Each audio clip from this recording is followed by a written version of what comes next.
What does it mean to take up my cross daily? Jesus says in Luke 9 verse 23, "If anyone desires to come after me, let him deny himself and take up his cross daily and follow me." From this we can understand that to take up my cross is a requirement to be Jesus' disciple, and it must happen daily. The first people's disobedience to God's commandment is known as the fall. They now had a flesh, which means that they had come into opposition towards God. All people have inherited this flesh, and this influences our thoughts, words, and actions. When I give my life to Jesus, I commit myself to stop serving sin and doing my own will, and to start serving God. So I have decided no longer to agree to the lusts and desires that come from my flesh. But my new mind doesn't mean my flesh has changed. I quickly notice that my lusts are very much alive, and I still get tempted.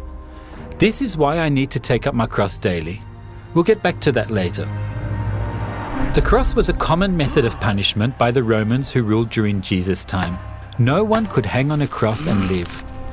After suffering for a period of time, death finally came. So what does taking up my cross actually mean? To take up my cross is something that takes place in my mind.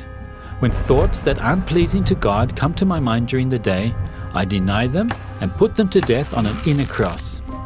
So taking up my cross is basically to say no to my own self-will and lusts when I am tempted. It hurts to deny the sinful thoughts that I naturally tend to think and which are in opposition to God's will, even if my whole desire is to do what's pleasing to God. Taking up my cross causes suffering for my flesh, which doesn't get what it wants. The Bible calls this suffering in the flesh, and the Apostle Peter writes, "Therefore, since Christ suffered for us in the flesh, arm yourselves also with the same mind, for he who has suffered in the flesh has ceased from sin." 1 Peter 4 verse 1. The Holy Spirit gives me the strength to remain hanging on the cross, to keep saying no to the demands of my flesh until the lusts die. Then I truly become free from sin.